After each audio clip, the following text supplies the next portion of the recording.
Sa China ay mayroong isang assassin na kilala bilang si Yuan Tiangang, ngunit sinasabi ng mga manghuhula na siya ang magiging pinakamalas at pinakamapanganib na tao sa mundo.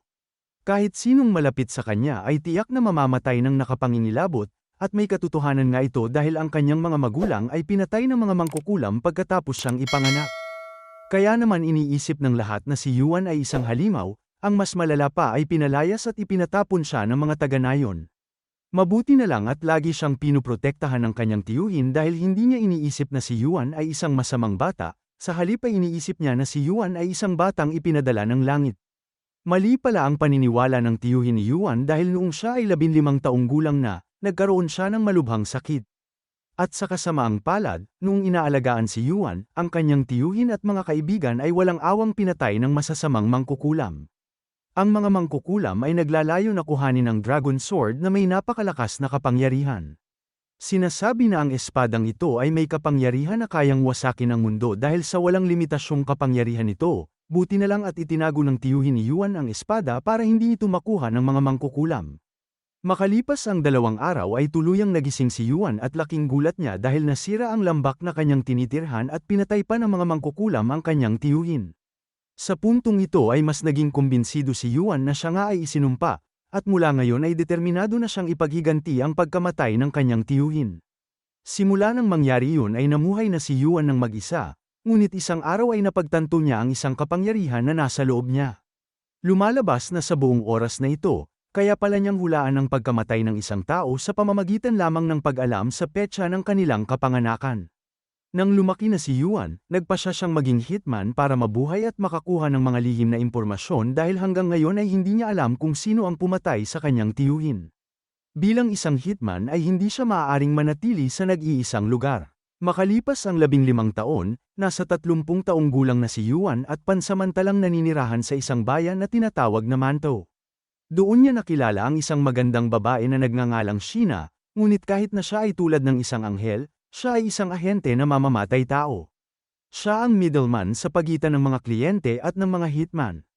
Noong araw na yun ay dumating si Yuan para tumanggap ng bayad dahil katatapos lang ng trabaho niya. Humihiling si Yuan ng kakaibang sistema ng pagbabayad kaya nagtaka si Sheena. Sa wakas ay ipinaliwanag ni Yuan na ang halaga ng kabayaran ay kinakalkula mula sa timbang ng mga buto ng kanyang mga target. Pagkatapos, ang bigat ng mga buto ay imumultiply sa edad ng target kaya ang resulta nito ang bilang ng mga barya na dapat ibayad sa kanya. Nang marinig ang paliwanag ni Yuan, mukhang nalilito pa rin si Sheena ngunit kasabay nito ay sinubukan niya itong intindihin dahil ipinanganak si Yuan bilang isang natatanging tao. Matapos matanggap ang kanyang sweldo, agad na umalis si Yuan para isagawa ang susunod na trabaho, at sa pagkakataong ito, ang target niya ay isang maharlikang general. Ang general ay tila malapit ng mamatay, ngunit siya ay nagpupursige pa rin na bumalik sa larangan ng digmaan upang iligtas ang kanyang mga sundalo. Ngunit sa kasamaang palad, ang general ay ang tao na magiging target ni Yuan. Hindi nagtagal ay nakarating na doon si Yuan at agad niyang pinatay ang isa sa mga sundalong pumipigil sa kanya, sa isang galaw lang ay nagawa niyang patumbahin ang sundalo. Nang makita ito ay hindi kumilos ang general sa harap ni Yuan, ngunit bago pa niya mapatay ang general ay mukhang nag-aalala siya sa kalagayan nito. Inalok din niya ito ng 2 pagpipilian. Una, ang general ay mamamatay sa kanyang mga kamay. Pangalawa, ang general ay aalis upang iligtas ang kanyang mga sundalo at pagkatapos ay mamatay sa larangan ng digmaan. Nang marinig yun ay agad na pinili ng general ang pangalawa dahil kung tutuusin, ang mamatay sa larangan ng digmaan ay higit na marangal kaysa patayin ng isang assassin. Kinabukasan, ang general ay naiulat na namatay sa larangan ng digmaan at hindi nagtagal ay nakarating sa emperador ang balita.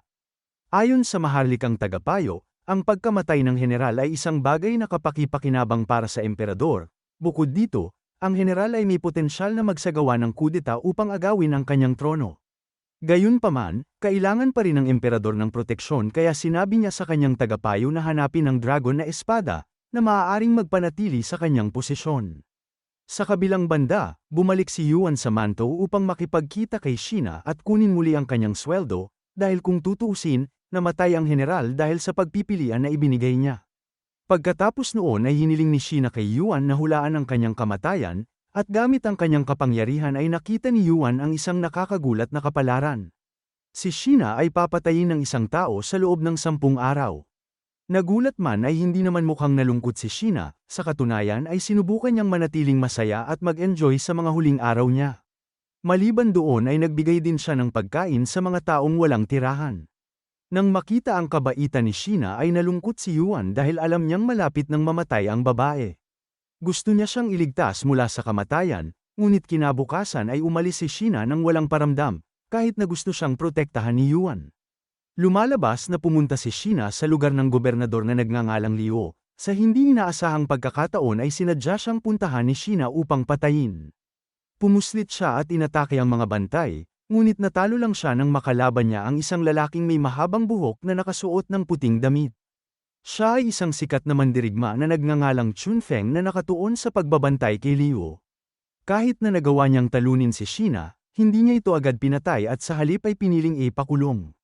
Pagkatapos nito ay nakilala ni Chun Feng ang anak ni Liu upang talakayin ang tungkol sa nalalapit ng pag-alis ng emperador sa kabisera. Ayon sa mga usap-usapan, ililipat ng emperador ang kanyang palasyo sa Danying. Sa katunayan ay may isa pang intensyon sa likod ng misyong ito ay upang protektahan ang trono ng hari mula sa mga taong gustong magsagawa ng kudeta. Sa kabilang banda ay nagpasya si Liu na tanungin si Sheena, at dito sa wakas ay nabunyag na ang babae ay may matinding sama ng loob sa kanya dahil pinatay ng mga sundalo niya ang kanyang pamilya pati na rin ang mga taga-nayon sa kanilang nayon. Kaya bago siya mamatay ay gusto niya munang patayin si Liu.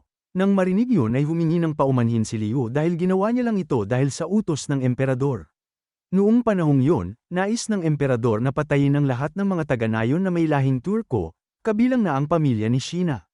Sa totoo lang ay gusto siyang palayain ni Liu mula sa bilangguan, ngunit ayon sa mga regulasyon ay kailangang parusahan si Sheena para sa tangkang pagpatay.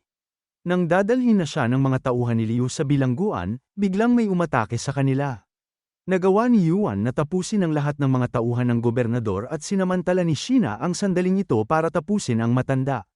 Matapos patayin si Liu ay tumakas si Sheena kasama si Yuan, ngunit hinarang sila ni Chun Feng kasama ng kanyang mga sundalo kaya kailangan nilang lumaban sa mga ito. Sa hindi inaasahang pagkakataon, kabisado din ni Chun Feng ang martial arts technique ni Yuan. Hindi lang yun, hawak din ni Chun Feng ang dragon na espada na naging dahilan kung bakit imposible siyang matalo. Dahil na-corner, hiniling ni Yuan kay Sheena na umalis sa lugar bago pa siya arestuhin ng mga sundalo. Nang makaalis na ang babae, biglang tumigil si Chun Feng sa pag-atake kay Yuan dahil siya pala ang pinakamagaling na estudyante ng tiyuhin ni Yuan na nagmaster ng martial arts technique na tinatawag na Tanjing. Bukod doon ay may relasyon din si Liu sa kanyang pamilya. Nang marinig ang katotohanan na ito, pinagaling ni Yuan ang mga sugat ng gobernador sa pamamagitan ng acupuncture treatment. Gayunpaman ay hindi pa rin nagkakamalay si Liu. Pagkatapos nito ay nagpasya si Yuan na manatili doon pansamantala dahil nais niyang alamin ang iba pang impormasyon tungkol sa kanyang pamilya. Dahil simula nang ipinanganak siya ay isa-isa nang namatay ang mga kapamilya niya kaya hindi niya sila kilala. Isang gabi ay sinabi ni Chun Feng kay Yuan ang tungkol sa sekreto ng Dragon Sword, pagkatapos ay ipinakita niya kay Yuan ang isang lumang painting na iginuhit ni Yuan noong bata pa siya. Ang pinaka nakakagulat na katotohanan ay pininturahan niya ito ng dugo mula sa sarili niyang mga daliri. Tila si Yuan ay may mataas na artistikong kahulugan. Dahil sa kanyang pagpipinta, lumalabas na si Yuan ay naglakbay sa supernatural na mundo at siya ang tao na nakahanap ng dragon na espada sa puno ng palma. Dahil din sa painting na yun ay naalala ni Yuan ang kanyang madilim na nakaraan noong siya ay bata pa. Pagkatapos ay ibinigay ni Chun Feng ang espada kay Yuan habang sinasabi na ito ay ginawa ng kanilang mga ninuno. Dahil sa napakalakas nitong kapangyarihan, sinubukan ng mga emperador na kontrolin ang espadang ito. Kaya upang maiwasan ang digmaan, ang espada ay ginawa ng proteksyon ng tiyuhin ni Yuan mula sa mga sakim na tao na gustong kontrolin ang mundo. Pagkatapos noon ay sinabi rin ni Chun Feng na nawala si Yuan nang dumating ang mga mangkukulam upang patayin ang kanyang tiyuhin, na parang gusto siyang protektahan ng mga Diyos mula sa kamatayan. Nang marinig ni Yuan ang kwento ay sinabi niya kay Chun Feng na noong panahong yun, siya ay may malubhang karamdaman at madalas na nananaginip ng mga kakaibang bagay. At isang araw ay nagising na lang siya na nasa ibabaw ng isang bato. Naisip ni Chun Feng na ang bato na ito ay ang Star Moon, na siyang lugar kung saan nahuhulog ang pinagpalang bituin, kaya ang bato ay may pambihirang mahimalang kapangyarihan. Mapapagaling din umano ng batong ito ang lahat ng sakit, kaya't nagpasya silang dalawa na dalhin si Liu sa bato para magising ito. Kinabukasan ay sinabi ni Yuan kay Chunfeng na balak niyang ipaghiganti ang pumatay sa kanyang tiyuhin at iligtas si Sheena sa kamatayan. Ngunit sinabi ni Chunfeng na hindi iligtas ni Yuan si Sheena mula sa tadhanang itinakda ng langit, pero gusto pa rin itong gawin ni Yuan dahil naniniwala siyang maaaring mabago ang tadhana. Sa kabilang banda, mayroong isang maharlikang mangkukulam na nagngangalang Ziji na nagpaplano ng isang kudeta. Hindi lang siya nagtatrabaho sa kaharian, miyembro din siya ng sekta ng Dish na kilala sa mga mahiwagang kapangyarihan nito. Sa kapangyarihang taglay niya, malinaw na isa siya sa mga mangkukulam na pumatay sa tiyuhin ni Yuan. Hindi nagtagal ay pumunta si Sheena kay Ziji para humingi ng tulong at iligtas si Yuan. Dito ay hindi niya alam na si Ziji ay isang tuso at masamang mangkukulam, bilang kapalit ay sinabi ni Sheena sa kanya na ang Dragon Sword ay nasa lugar ni Liu. Dahil dito ay mabilis na kumilos si Ziji upang tulungan si Sheena at kunin ang espadang dragon, agad niyang ipinadala ang kanyang mga sundalo upang salakayin ang palasyo ng gobernador, ngunit wala na doon si Chunfeng at ang iba pa. Pagkatapos ay inutusan ni Ziji ang kanyang estudyante na hanapin ang kinaroroonan ni Liu gamit ang kanyang kasanayan sa shaman, at hindi na nagtagal ay nahanap na ng estudyante ni Ziji ang kinaroroonan ni Liu. Ayon sa kanyang pangitain, si Liu ay patungo sa Mount Chai. Sa kabilang panig, dumating si Yuan at ang iba pa sa Mount Chai upang gumaling si Liu gamit ang bato na Star Moon. Pero parang may kakaiba dahil hindi gumagaling si Liu kahit na ayon sa pangitain ay magiging maayos siya sa araw na yon. Habang hinihintay nilang gumaling ang gobernador, biglang dumating sina Sheena at Ziji. Tila nadismaya si Sheena kay Yuan dahil nakipagtulungan siya kay Chunfeng para iligtas ang gobernador. Sa sobrang galit ay hiniling ni Sheena kay Ziji na tapusin silang lahat. Nang makitang namatay ang kanyang mga tauhan, ginamit ni Ziji ang kanyang kapangyarihan na maaaring kumontrol ng mga bangkay. Nang makita ito ay napagtanto ni Yuan na si Ziji ang mangkukulam na pumatay sa kanyang tiyuhin, kaya agad siyang naglabas ng galit at pinatay ang lahat ng tauhan ni Ziji. Matapos makita ang kakayahan ni Yuan, mukhang nag-alala si Ziji at nagpas siyang patayin siya bago lumabas ang kanyang tunay na kapangyarihan. Kahit nagagalit siya ay hindi kinaya ni Sheena na makitang mamatay si Yuan, kaya sinubukan niyang pigilan si Ziji. Samantala, mukhang napapagod na sina Yuan at Chunfeng dahil ginawang zombie ni Yuan ang lahat ng mga tauhan niya, ang masama pa ay hindi sila namamatay. Noong wawasakin ni Yuan ang magic wand ni Ziji, nahuli siya ng kapangyarihan sa pagkontrol ni Ziji kaya hindi siya makagalaw. Nang makita ito ay agad na pinutol ni Sheena ang wand ni Ziji at pinigilan ang kanyang kapangyarihan, ngunit sa kasamaang palad ay may nangyaring hindi maganda. Matapos patayin si Sheena ay umalis si Ziji na dala ang espada ng dragon, at hindi nagtagal ay nagising sina Yuan at Chunfeng mula sa pagkahimatay nang makita si Sheena na patay na. Gayunpaman, natanggap ni Liu ang isang himala mula sa Star Moon at gumaling. Samantala, nalungkot si Yuan sa pagkamatay ni Sheena, ang babae na palaging nasa tabi niya. Upang parangalan ang kanyang kabaitan, inilibing siya ni Yuan ng maayos. Noong araw na yon ay determinado si Yuan na tapusin si Ziji sa anumang paraan, upang maipaghiganti ang mga mahal niya sa buhay. Kasabay nito ay ipinakita ni Ziji ang espada sa kanyang ama, na siyang tagapayo ng emperador. Ngunit plano ng kanyang ama na ibigay ang espada sa emperador, ngunit hindi sang-ayon si Ziji sa plano ng kanyang ama dahil kung wala ang dragon na espada ay hindi niya maaagaw ang trono ng hari. Dahil masyadong tapat ang kanyang ama sa emperador, nagpasya siyang patayin ang kanyang ama. Pagkatapos nito ay dinala niya ang kanyang mga sundalo sa palasyo upang agawin ang trono ng hari, nagpakalat pa siya ng kasinungalingan na pinatay ng emperador ang kanyang ama. Para paikliin ang kwento, nagawang agawin ni Ziji ang trono ng hari. Sa ibang lugar ay kagigising lang ni Yuan sa kanyang pagkakatulog matapos makausap ang kanyang tiyuhin sa kanyang panaginip. Dahil sa panaginip na yon, mas naging matatag ang kanyang determinasyon at kailangan niyang gumanti agad. Pagkatapos ay pumunta siya sa tuktok ng bundok, nagdasal sa libingan ni Sheena. Pagkatapos ay lumapit sa kanya si Liu at sinabing karapat-dapat na mamatay si Ziji, kaya sinusuportahan niya ang paghihiganti ni Yuan. Makalipas ang isang buwan ay inutusan ni Liu ang mga rebelde na pabagsakin si Ziji at ang kanyang kapangyarihan. Inihanda na rin ni Yuan ang lahat ng kanyang armas para patayin ang taong pumatay sa kanyang tiyuhin at sa babaeng gusto niya. Gayunpaman, ang mga tauhan ni Liu ay nagulat dahil si Ziji ay nagpadala ng mga zombie na napakahirap talunin kaya naman agad na nagtungo si Yuan sa kabisera at tinulungan ang mga sundalo. Dahil sa digmaang ito ay marami sa mga sundalo ni Liu ang namatay at nasugatan, ngunit kinumbinsi ni Chunfeng si Liu na hindi pa tapos ang digmaan kaya posible pa nilang mapabagsak si Ziyi. Sa palasyo, ang mga opisyal ay nagdaraos ng isang pagtitipo na ipinagdiriwang ang inaugurasyon ni Ziyi bilang isang emperador. Doon ay mukhang masaya ang lahat at hindi iniisip ang mga tao. Minamaliit din ni Ziyi ang mga sundalo ni Liu na hindi kayang talunin ng kanyang mahika, pagkatapos ay plano niyang gumawa ng katiwalian upang pahirapan ang mga tao sa lugar ni Liu. Kung magiging matagumpay ang kanyang plano, ang lahat ng mga taga-nayon na nakatira doon ay mamamatay sa gutom. Habang nagsasaya si Ziyi at ang kanyang mga tauhan, palihim na dumating ang mga sundalo ni Liu sa kabisera. Sa kabilang banda ay nakarating din si Yuan sa lugar ng palasyo, gamit ang kanyang kakayahan sa martial arts, sinimulan niyang tapusin ang mga bantay. Matapos talunin ang lahat ng mga bantay, pumasok si Yuan sa loob at agad niyang pinatay ang mga tiwaling opisyal na nagtangkang lumaban sa kanya.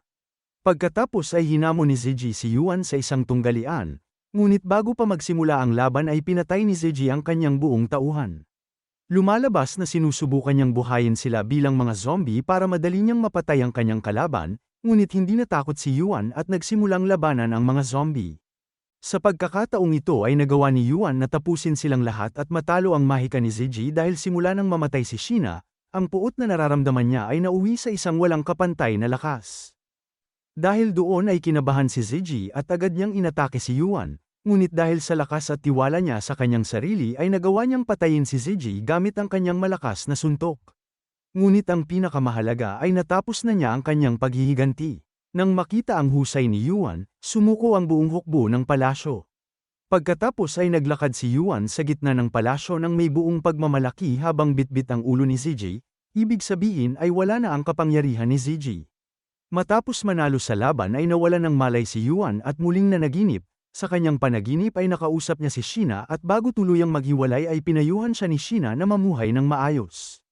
Matapos sabihin ang kanyang mensahe, binigyan din siya nito ng bote ng inumin bilang alaala.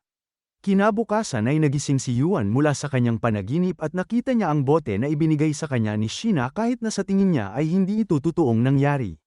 Hindi nagtagal ay sinabi ni Liu kay Yuan na pinalitan na niya ang pangalan ng Dragon Ibis Sword bilang Spring Sword. Makalipas ang 2 taon ay nagpasya si Yuan na umalis, at sa pagkakataong ito ay binalak niyang umuwi sa dati niyang lugar at magsimula ng bagong buhay. Pagdating niya doon ay inayos niya ang lambak upang maging isang maayos na tirahan. Ngunit pagkatapos ng maraming taon na paninirahan doon, madalas pa rin niyang napapanaginipan ang kanyang tiyuhin at si Shina. Kahit matanda na si Yuan ay hindi nawala sa alaala niya ang 2 tao na kanyang minamahal. Makalipas ang 200 taon ay buhay pa rin si Yuan na may ibang anyo, ngayon ay tinakpan na niya ang kanyang mukha gamit ang isang maskara.